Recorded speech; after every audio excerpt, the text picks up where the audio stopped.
warahmatullahi wabarakatuh. Selamat siang juga Bu.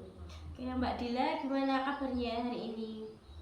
Alhamdulillah baik Bu, walaupun akhir-akhir ini agak lumayan capek karena tugas kuliah banyak. Wah, pasti cukup melelahkan ya Mbak, apalagi kalau tugas itu terus datang bersamaan. Semoga hari ini Mbak Dila tetap diberikan kesehatan dan semangat terus dalam belajar ya Mbak. Amin, terima kasih Bu. Oke, sebelum kita mulai, saya ingin memastikan dulu apakah Mbak Dila sudah merasa nyaman berada di ruangan ini. Nah, kalau ada yang membuat Mbak Dila kurang nyaman, boleh langsung disampaikan saja. Alhamdulillah sudah nyaman Bu. Syukurlah, saya berharap semoga selama kita berbincang nanti Mbak Dila bisa merasa santai. Anggap saja kita sedang mengobrol biasa, tidak perlu takut salah menjawab karena di sini tidak ada jawaban yang benar ataupun salah. Baik Bu. Oke, sebelum masuk ke pembahasan, bagaimana kegiatan Mbak dari pagi tadi? Tadi saya masuk kuliah seperti biasa, ada 2 mata kuliah, terus habis itu saya langsung ke sini. Oke, mata kuliah hari ini cukup padat ya Mbak ya? Iya Bu, lumayan, apalagi dosennya memberi tugas lagi. Oke, berarti sekarang kondisinya lumayan lelah ya Mbak? Iya Bu, tapi masih semangat. Oke, bagus sekali. Terima kasih sudah tetap meluangkan waktunya untuk datang ke sini. Oke, saya menghargai usaha Mbak Dila untuk hadir hari ini. Sama-sama Bu. Oke, sebelum kita berbincang lebih jauh, saya ingin menjelaskan sedikit mengenai konseling yang akan kita lakukan hari ini. Semua cerita yang Mbak Dila sampaikan akan saya jaga kerahasiaannya. Saya tidak akan menceritakannya kepada orang lain tanpa seizin Mbak Dila sendiri. Jadi Mbak Dila tidak perlu khawatir ya nanti. Baik Bu. Oke, tujuan pertemuan ini bukan untuk menghakimi ataupun menyalahkan siapapun. Saya hanya ingin membantu Mbak Dila memahami apa yang sedang dialami dan mencari solusi bersama. Jadi nanti kita akan bekerja sama selama proses konseling berlangsung ya Mbak. Baik Bu. Kalau nanti ada pertanyaan yang membuat Mbak Dila kurang nyaman atau belum siap menjawabnya, nanti Mbak Dila juga boleh mengatakannya, tidak harus memaksakan diri ya Mbak dalam menjawab. Baik Bu. Oke, sebelum kita mulai, apakah Mbak Dila bersedia mengikuti proses konseling ini sampai selesai nanti? Iya Bu, saya bersedia. Alhamdulillah, terima kasih atas kesediaannya. Sebelum memulai, mari kita berdoa menurut agama dan kepercayaan masing-masing agar pertemuan kita bisa berjalan dengan lancar ya Mbak. Doa mulai. Doa selesai. Oke. Baik Mbak Dila, sekarang saya ingin mengenal Mbak Dila sedikit lebih dekat. Bisa diceritakan asal Mbak Dila itu dari mana? Saya berasal dari Karanganyar Bu. Wah, Karanganyar. Berarti sekarang tinggal di Solo ini untuk kuliah ya Mbak? Iya Bu, saya ngekos di dekat kampus. Oke, sudah berapa lama Mbak tinggal di kos? Hampir 1 tahun. Oh, bagaimana kesan pertama Mbak ketika pertama kali datang ke Solo? Awalnya senang sekali karena akhirnya bisa kuliah di sini. Lalu, apakah perasaan ini masih sama sampai sekarang Mbak? Sudah agak berbeda ya Bu. Berbedanya itu seperti apa Mbak? Sekarang saya sering merasa kurang nyaman dan kadang ingin pulang ke rumah. Oh, terima kasih ya Mbak sudah mulai terbiasa terbuka menceritakan apa yang sedang dirasakan. Itu merupakan langkah yang baik. Saya akan berusaha mendengarkan dengan sebaik mungkin. Baik Bu. Baik, kalau begitu kita akan mencoba memahami bersama apa yang sebenarnya sedang Mbak Dila alami. Tidak perlu terburu-buru, ceritakan saja sesuai yang sedang dirasakan oleh Mbak Dila. Dari cerita tadi saya melihat bahwa sebenarnya Mbak Dila itu sudah berusaha menjalani kehidupannya di Solo. Tetapi masih ada beberapa hal yang membuat Mbak Dila itu merasa kurang nyaman. Apakah benar seperti itu Mbak? Iya Bu, memang seperti itu yang saya rasakan. Tidak apa-apa ya Mbak, banyak mahasiswa yang merasakan hal yang sama ketika pertama kali tinggal jauh dari keluarga atau berada di lingkungan yang baru. Jadi apa yang Mbak Dila rasakan itu merupakan hal yang cukup wajar saja. Saya kira hanya saya saja yang merasakan seperti ini Bu. Tidak Mbak, setiap orang itu memiliki cara beradaptasi yang berbeda-beda. Ada yang cepat, ada juga yang membutuhkan waktu lebih lama. Yang terpenting itu adalah kita mau belajar dan berusaha menyesuaikan diri sedikit demi sedikit. Iya juga Bu. Oke, nah pada pertemuan hari ini kita akan mencoba memahami apa yang sebenarnya membuat Mbak Dila itu merasa minder dan sulit beradaptasi. Kita juga akan mencari cara agar pikiran-pikiran yang membuat Mbak Dila itu tidak nyaman bisa berubah menjadi lebih realistis dan jauh lebih membantu Mbak Dila dalam menjalin aktivitasnya sehari-hari. Baik Bu, saya ingin sekali bisa berubah. Oke, senang mendengarnya ya Mbak. Menurut Mbak Dila sendiri, apa tujuan yang ingin dicapai setelah mengikuti konseling hari ini? Saya ingin bisa lebih percaya diri dan tidak merasa minder lagi ketika bertemu teman-teman. Itu tujuan yang sangat baik ya Mbak. Kalau nanti tujuan itu bisa tercapai, kira-kira apa yang akan berubah dalam kehidupan Mbak Dila? Mungkin saya akan lebih berani mengobrol dengan teman, lebih aktif di kelas, tidak takut karena harus bekerja kelompok. Oke, berarti harapan Mbak Dila itu bisa menikmati kehidupan kuliah tanpa terus-menerus merasa takut atau minder ya? Betul Bu. Oke, bagus. Selama proses konseling nanti saya mungkin akan mengajukan beberapa pertanyaan. Tujuannya bukan untuk menguji ataupun menyalahkan Mbak Dila, tetapi agar saya bisa memahami situasi yang Mbak Dila alami dengan lebih jelas.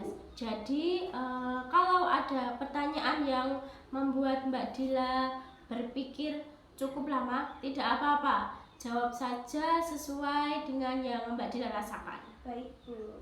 Oke. Apakah Mbak Dila sudah siap untuk menceritakan apa yang sebenarnya sedang terjadi? Sudah siap Bu.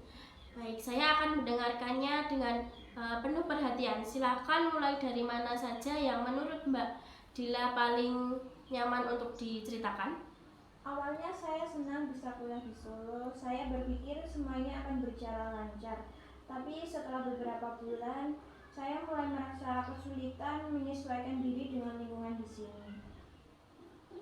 Oke, terima kasih ya Mbak sudah mulai terbuka. Saya menghargai keberanian Mbak Dila untuk menceritakan pengalaman ini.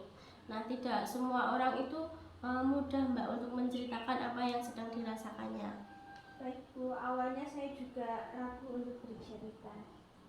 Tidak apa-apa, sekarang Mbak Dila sudah berada di tempat yang aman untuk berbagi cerita. Kita akan mencari jalan keluarnya bersama-sama ya Mbak. Terima kasih Bu, saya jadi merasa lebih tenang.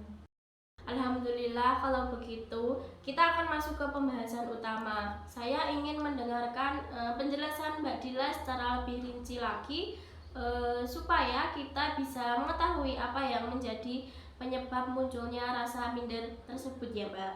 Oke, tadi Mbak Dila mengatakan bahwa awalnya merasa senang bisa kuliah di Solo, tetapi setelah beberapa bulan mulai merasa kesulitan beradaptasi. Bisa diceritakan lebih rinci bagaimana awal mula perasaan itu muncul, Mbak? Awalnya saya senang sekali Kak. Saya berpikir kuliah di kota akan memberikan banyak pengalaman baru, tapi setelah beberapa bulan saya merasa berbeda dengan teman-teman yang lain. Oke, berbeda seperti apa yang Mbak Dila rasakan? Saya merasa teman-teman lebih percaya diri, mereka kelihatan mudah bergaul, cara bicaranya juga lebih santai, sedangkan saya masih sering bingung harus mulai dari mana. Oh, jadi ketika melihat teman-teman mudah bergaul, apa yang biasanya Mbak pikirkan? Saya merasa mereka lebih hebat daripada saya.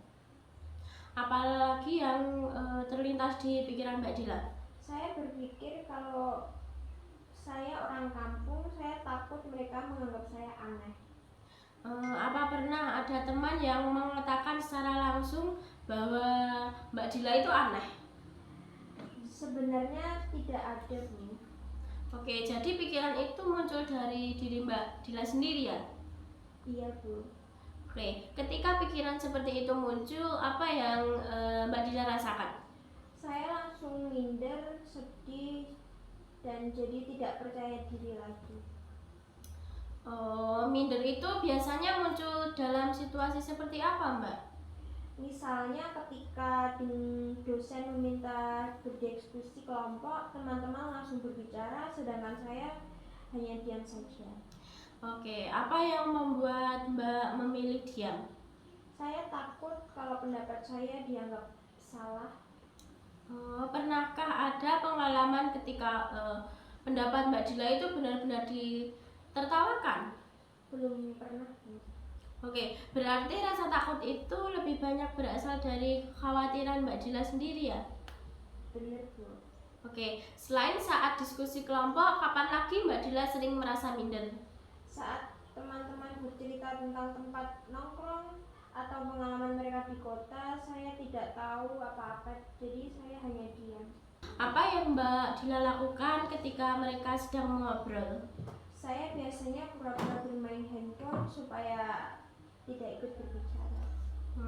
Mengapa memilih bermain handphone, Mbak? Karena saya bingung harus mengatakan apa. Setelah itu apa yang Mbak Dila rasakan? Saya merasa semakin sendiri. Bagaimana hubungan Mbak Dila dengan teman sekelas sekarang? Sebenarnya baik-baik saja, Bu. Mereka tidak pernah jahat kepada saya. Oke, berarti mereka tidak pernah menjauhi Mbak Dila ya? Tidak pernah, Bu. Oke, pernahkah mereka mengajak Mbak makan bersama ataupun mengerjakan tugas bersamaan, Mbak? Pernah beberapa kali, Bu. Oke, lalu apakah Mbak Dila ikut? Kadang ikut, tapi sering juga menolak. Oke, apa alasan Mbak Dila menolak? Saya takut nanti malah membuat suasana menjadi canggung. Setelah menolak ajakan itu, bagaimana perasaan Mbak Dila? Awalnya lega, tapi setelah sampai kos saya menyesal. Menyesalnya itu karena apa, Mbak? Saya merasa kehilangan kesempatan untuk lebih dekat dengan mereka. Oke, jadi sebenarnya Mbak itu ingin punya banyak teman ya? Iya, Bu, saya ingin bisa akrab seperti mereka. Oke, selain masalah berteman, apakah ada hal lain yang membuat Mbak Dila merasa kurang nyaman tinggal di Solo? Saya sering kangen rumah, Bu. Oke, seberapa sering Mbak Dila merasakan rindu rumah? Hampir setiap malam. Oke, biasanya apa yang Mbak lakukan ketika rasa rindu itu muncul? Saya hanya menelepon ibu, Bu. Oke, setelah berbicara dengan ibu, apakah perasaan Mbak Dila membaik? Lumayan lebih tenang, tapi besoknya kadang muncul lagi. Saya bisa memahami bahwa tinggal jauh dari keluarga itu tentu bukan hal yang mudah ya, Mbak. Apalagi ini pengalaman pertama Mbak Dila tinggal di Solo sendirian. Iya, Bu, kadang saya ingin merasa pulang. Oke, ketika muncul keinginan untuk pulang, apa yang ada di pikiran Mbak Dila? Saya berpikir mungkin saya tidak cocok untuk tinggal di kota. Oke, jadi kalimat saya tidak cocok tinggal di kota itu sering muncul di pikiran Mbak Dila ya? Iya, Bu, hampir setiap malam. Oke, ketika pikiran itu muncul, apa yang biasanya Mbak lakukan? Saya memilih diam di kos, saya jadi malas keluar dan malas mengikuti kegiatan kampus. Oke, apakah menurut Mbak Dila itu kebiasaan menghindar itu membantu menyelesaikan masalah, Mbak? Kalau dipikir-pikir tidak juga, Bu. Oke, mengapa Mbak Dila mengatakan tidak? Karena semakin saya menghindar, saya semakin tidak punya teman. Oke, hari ini saya melihat bahwa Mbak Dila itu sudah sangat jujur menceritakan apa yang selama ini dirasakannya. Itu adalah langkah awal yang sangat baik dari cerita Mbak Dila tadi. Saya mulai melihat apa hubungan antara apa yang Mbak pikirkan apa yang Mbak Dila rasakan dan apa yang akhirnya Mbak Dila lakukan itu sebentar lagi kita akan mencoba memahami hubungan dari ketiga hal tersebut agar Mbak Dila bisa melihat masalah ini dan dari sudut pandang yang berbeda. Baik Bu, saya ingin memahaminya. Baik Mbak Dila, dari cerita Mbak tadi saya ingin mengajak Mbak melihat satu hal yang mungkin selama ini belum disadari. Boleh ya Mbak? Boleh Bu. Oke, tadi malam mengatakan bahwa setiap melihat teman-teman yang tampak percaya diri itu muncul pikiran saya tidak cocok tinggal di kota. Benar begitu Mbak? Benar Bu. Oke, setelah pikiran itu muncul, apa yang Mbak Dila rasakan? Saya langsung sedih, minder, dan cemas. Oke, lalu setelah merasa sedih, minder, apa yang biasanya Mbak Dila lakukan? Saya memilih diam, saya menghindari teman-teman, dan lebih sering berada di kos.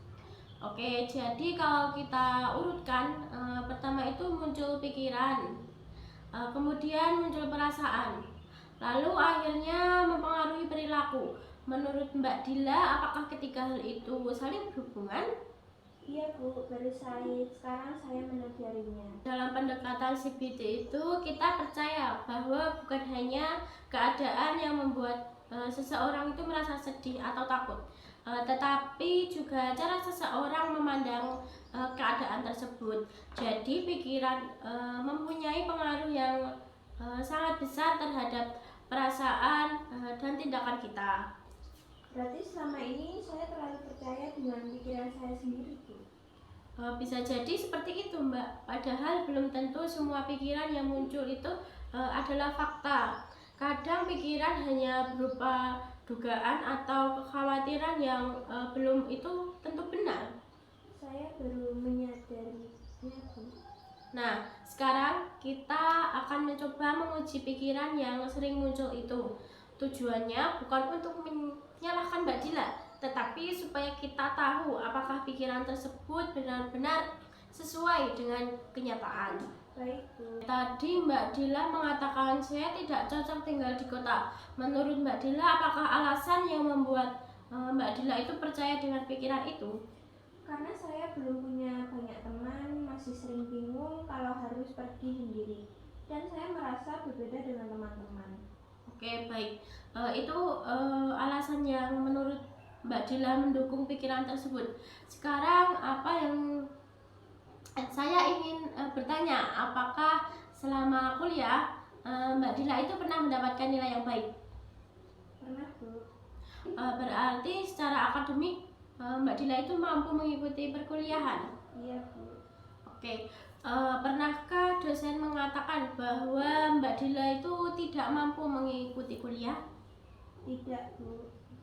Oke, pernahkah teman-teman itu menolak ketika Mbak mengajak berdiskusi? Tidak juga Bu. Oke, terakhir, pernahkah mereka mengusir atau mengatakan bahwa Mbak Dila itu tidak pantas berteman dengan mereka? Tidak pernah Bu. Nah, kalau begitu, apakah benar semua orang di kampus tidak menerima Mbak Dila? Kalau dipikir-pikir tidak juga Bu. Oke, menurut Mbak Dila nih, apakah mungkin selama ini yang menolak adalah pikiran Mbak Dila sendiri bukan teman-teman? Iya Kak, sepertinya memang saya sendiri yang terlalu takut. Oke, tidak apa-apa Mbak Dila. Meyakini hal itu adalah langkah yang sangat baik ya Mbak. Saya ingin bertanya lagi kepada Mbak Dila.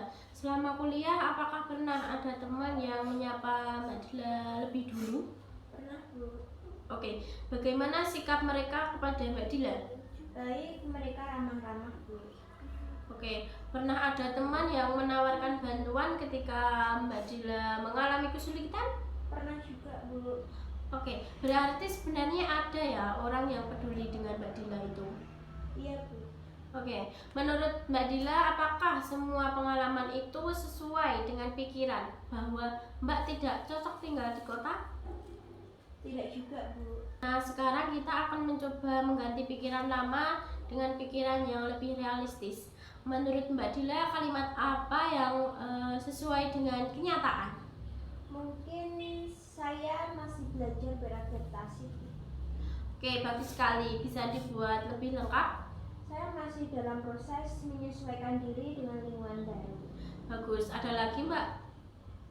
Tidak semua orang langsung bisa nyaman ketika pindah di tempat baru. Oke, sangat baik ya, Mbak. Nah, kalau digabungkan menjadi satu kalimat? Saya masih dalam proses beradaptasi. Tidak semua orang langsung merasa nyaman di tempat baru, dan saya mampu belajar menyesuaikan diri sedikit demi sedikit. Oke, luar biasa ya, Mbak. Bagaimana perasaan Mbak Dila setelah mengucapkan kalimat itu? Rasanya lebih ringan, Bu. Saya jadi tidak terlalu menyalahkan diri sendiri. Nah, itulah tujuan dari latihan ini.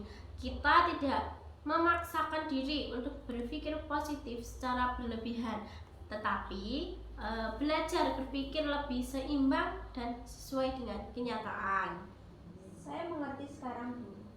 Oke, bagus. Mulai hari ini, setiap kali muncul pikiran, saya tidak cocok tinggal di kota, saya ingin Mbak Dila itu berhenti sejenak, tarik napas, lalu ingat kembali kalimat yang baru saja kita susun. Menurut Mbak, apakah itu bisa dilakukan? Insya Allah bisa, Bu. Saya akan berusaha. Oke, saya yakin Mbak Dila mampu. Perubahan memang tidak terjadi dalam satu hari, tetapi setiap langkah kecil yang Mbak Dila lakukan adalah sebuah kemajuan. Terima kasih, Bu. Saya merasa lebih semangat.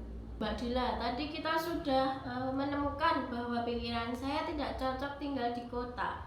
Ternyata belum tentu benar. Sekarang saya ingin bertanya, bagaimana perasaan Mbak Dila saat ini dibandingkan ketika pertama kali masuk ke ruangan ini? Jauh lebih tenang, Bu. Tadi saya merasa semua kesalahan ada pada diri saya. Sekarang saya mulai berpikir kalau saya hanya belum terbiasa. Oke, saya senang mendengarnya ya, Mbak. Menurut Mbak Dila, apakah hal yang paling berkesan dari pembicaraan kita tadi? Saya baru sadar kalau selama ini saya terlalu cepat menyimpulkan sesuatu. Padahal teman-teman saya sebenarnya tidak pernah menolak saya. Betul sekali, Mbak. Kadang pikiran kita langsung mengambil kesimpulan tanpa benar-benar melihat kenyataan. Nah, kalau suatu saat nanti pikiran negatif itu muncul lagi, apa yang akan Mbak Dila lakukan? Saya akan mencoba mengingat bahwa saya masih dalam proses belajar beradaptasi. Bagus, bisa diucapkan sekali lagi dengan lebih yakin, Mbak. Saya masih dalam proses beradaptasi. Saya tidak harus langsung sempurna. Saya mampu belajar sedikit demi sedikit. Bagus sekali. Bagaimana rasanya setelah mengucapkan kalimat itu? Rasanya lebih percaya diri. Nah, kalimat itu bisa menjadi pengingat setiap kali Mbak Dila mulai merasa minder.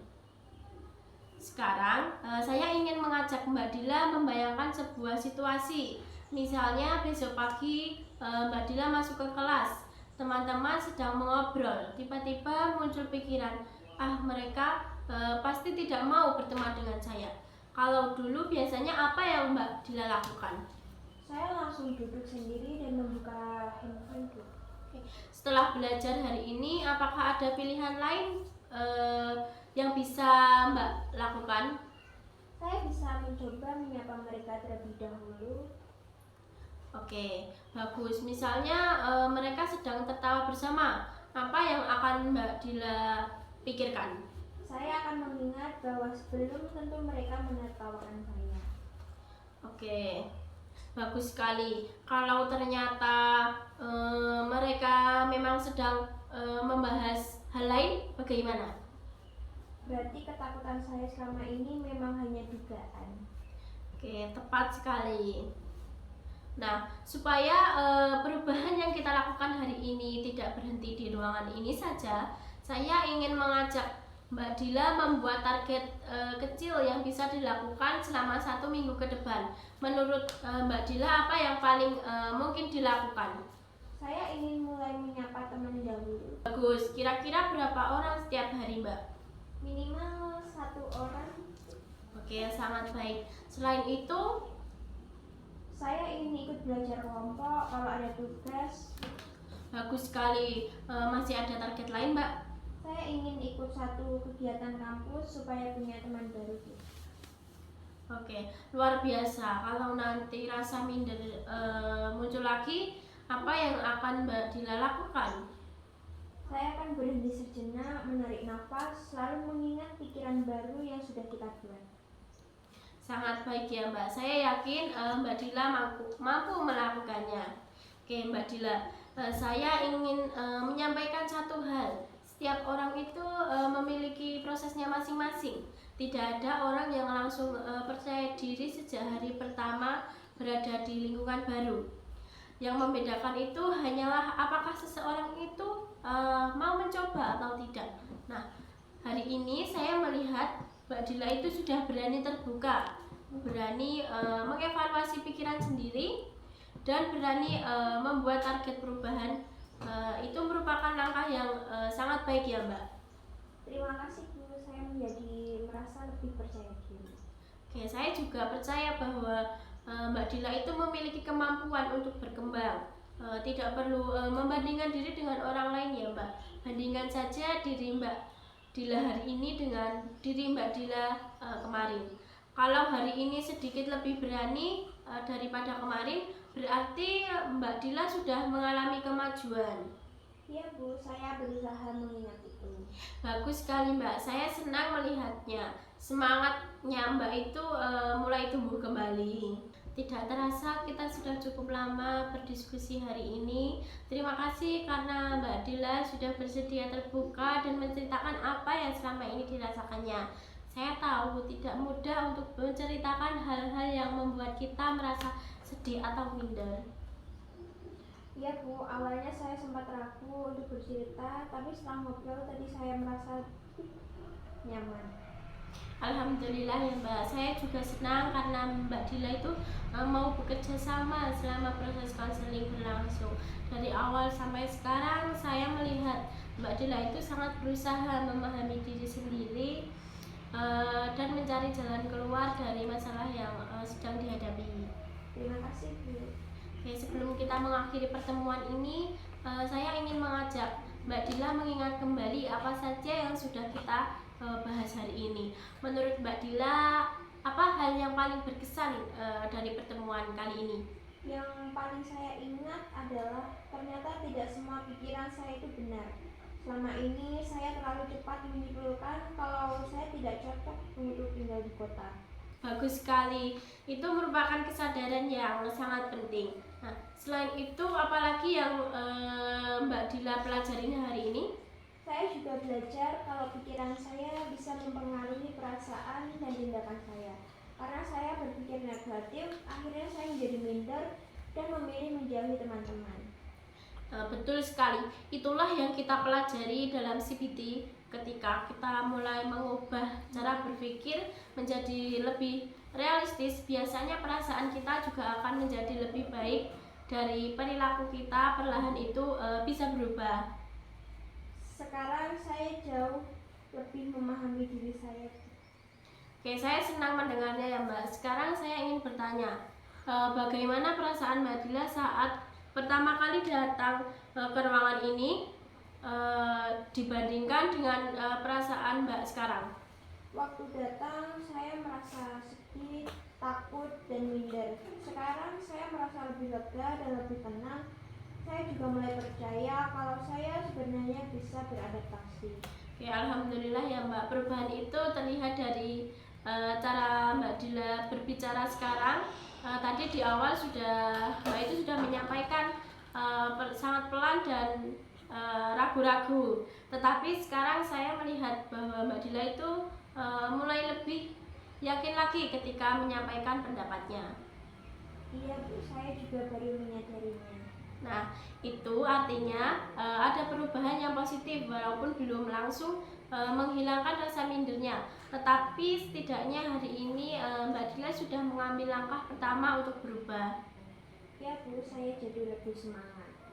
Oke, tadi kita juga sudah membuat beberapa target yang akan Mbak Dila lakukan selama 1 minggu ke depan. Coba Mbak Dila sebutkan kembali target tersebut. Yang pertama, saya akan mencoba menyapa minimal 1 teman setiap hari. Bagus. Yang kedua, saya akan berusaha ikut belajar kelompok kalau ada tugas. Baik. Yang ketiga, saya akan mencoba mengikuti 1 kegiatan kampus supaya bisa mengenal lebih banyak teman. Oke, luar biasa. Menurut saya target yang Mbak Dila buat sudah sangat realistis dan bisa dilakukan secara bertahap. Saya tidak meminta Mbak langsung berubah menjadi orang yang paling percaya diri. Yang penting adalah ada kemajuan sedikit demi sedikit. Iya Bu, saya akan berusaha menjalinnya. Nah, kalau nanti suatu hari itu Mbak Dila merasa minder lagi, apa yang akan Mbak Dila lakukan? Saya akan berhenti sebentar, menarik napas, lalu mengingat pikiran baru yang kita buat. Oke, masih ingat kalimatnya? Saya masih dalam proses beradaptasi, saya tidak harus langsung sempurna. Saya mampu belajar menyesuaikan diri sedikit demi sedikit.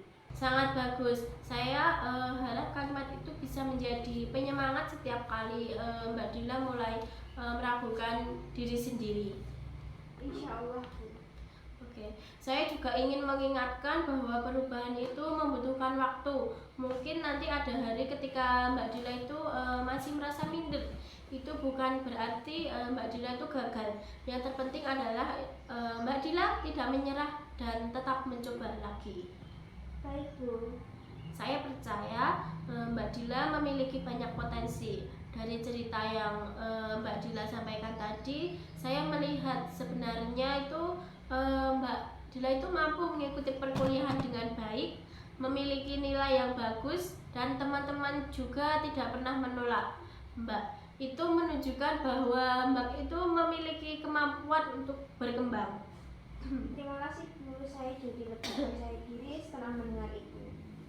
Sama-sama Mbak, saya hanya membantu mengingatkan apa yang sebenarnya sudah ada dalam diri Mbak Dila. Saya bersyukur bisa mengikuti konseling hari ini. Oke, saya juga berterima kasih karena Mbak Dila mau terbuka dan bekerja sama dalam pertemuan hari ini. Bukan akhir dari proses, tetapi awal dari perubahan. Saya berharap pada pertemuan berikutnya Mbak Dila bisa menceritakan pengalaman baru ketika mulai berani menyapa teman, berdiskusi, atau mengikuti kegiatan kampus. Insya Allah Bu, saya akan mencoba menjalankan semua target yang sudah dibuat. Baik, minggu depan kita akan bertemu lagi untuk melihat perkembangan Mbak Dila. Kita akan membahas apa saja yang sudah berhasil dilakukan, kesulitan yang masih muncul, dan mencari solusi bersama jika masih ada hambatan. Baik Bu, saya siap. Oke, sebelum kita akhiri, apakah masih ada yang ingin Mbak Dila sampaikan atau tanyakan? Tidak ada Bu, saya rasa semuanya sudah cukup jelas. Alhamdulillah kalau begitu. Mari kita tutup pertemuan hari ini dengan berdoa ya Mbak. Berdoa mulai. Doa selesai. Oke, terima kasih atas waktu dan kerjasamanya hari ini Mbak Dila. Tetap semangat menjalani perkuliahannya ya. Saya yakin Mbak Dila bisa melalui proses adaptasi ini dengan baik. Terima kasih banyak Bu atas bimbingan dan masukannya. Saya merasa lebih tenang dan lebih optimis. Sama-sama, sampai bertemu pada pertemuan berikutnya. Semoga selalu diberikan kesehatan dan kelancaran dalam belajarnya ya Mbak. Amin. Sampai bertemu lagi ya Bu. Assalamualaikum warahmatullahi wabarakatuh. Waalaikumsalam warahmatullahi wabarakatuh.